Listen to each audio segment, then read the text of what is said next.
তাই শুধু ডাকসুতে ছাত্রদল হেরেছে এই বলে মাতম করছে, নাচছে, নানা খিস্তি খেউড় করছে, তামাশা করছে, কিন্তু আড়ালে চলে গেছে এনসিপির পরাজয়।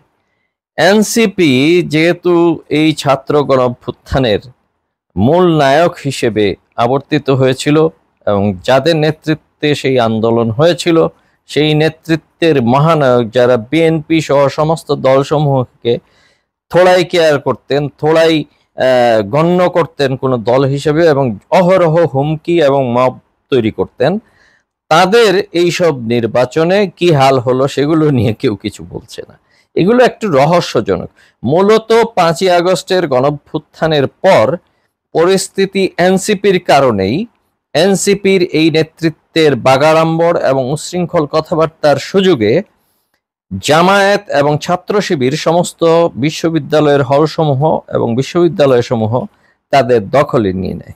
বিশেষ করে এনসিপি নেতৃত্বের এই সার্জিস সহ যারা রয়েছেন তারা যখন ছাত্রদলকে বিভিন্ন বিশ্ববিদ্যালয়ে ঢুকতে দেননি, সাধারণ ছাত্রছাত্রীদের ব্যানার ব্যবহার করে এবং মব তৈরি করে, সেই কারণে সেই সুযোগে জামায়াত যেহেতু, ছাত্র শিবির যেহেতু ছাত্রলীগের আড়ালে ছিল, ছাত্রলীগের অস্থিনে ছিল, সেই ছাত্রলীগের অধীনস্থ ছাত্র শিবির বিশ্ববিদ্যালয়ের বিভিন্ন ক্যাম্পাসে থেকে যায় এবং তারা সেখানে মেকানিজম তৈরি করতে পারে।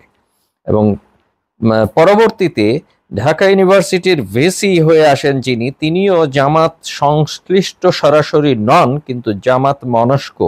সুতরাং তার নেতৃত্বে, তার সহযোগিতায় ছাত্র শিবিরের ষোলকলা পূর্ণ হয় এবং তাকে নিয়োগ দেওয়ার যে প্রক্রিয়াটি সেটিও বেশ তড়িৎ দ্রুত করা হয়েছিল, যেগুলো আসলে স্বাভাবিক ছিল না।